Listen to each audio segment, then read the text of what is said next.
Bethany and Kristen from Girl Defined Ministries, and today we are going to be talking about why I saved my first kiss for marriage. The two of us think beauty is an awesome, wonderful thing, not because we think it, but because of what we see in God's word. And now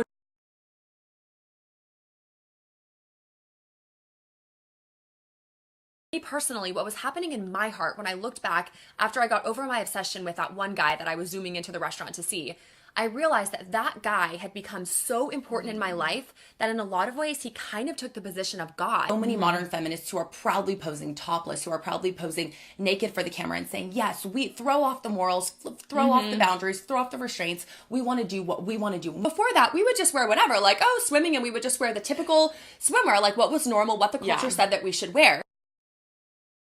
In Texas, it is boiling hot right now. And literally from the time I got in my... Oftentimes, though, we are the exact opposite. I know I am. Oftentimes, I'm a wimpy girl and I allow sinful thoughts, things that are not pleasing to God, to stay in my mind. And I kind of mull over them. No one can really see. And I kind of just like, not that big of a deal. Instead of listening to this verse and saying, yes, God, I want to be a strong girl. I want to embrace these truths. I want to guard my mind. And I want to honor you with my mind.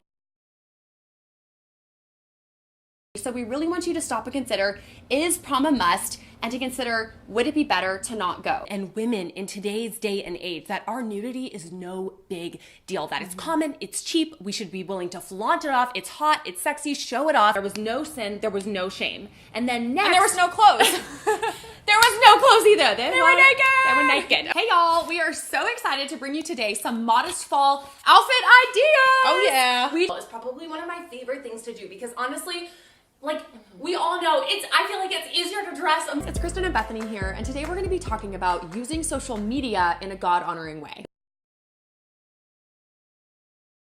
You see the fashion trends, what's popular, especially during the summertime. It can be so hard because as you go to the store, I know you commented once, it's like you walked into the store and all the clothes have been chopped in half and they're all like this big. Just like chopped up, like, okay, yes. Is this a shirt? But when we open up God's word, we see that God is a God who has conquered death. He has conquered darkness. He has overcome the grave. So these are not things we should be celebrating, but things that we should be saying, wow, Lord, you've overcome this, and we want to celebrate you and not darkness. Because in our modern age, that's basically what you have to do if you want to get anywhere in the modeling world. You have to be willing to basically throw all your morals and standards aside because those are, old-fashioned. You don't need those anymore.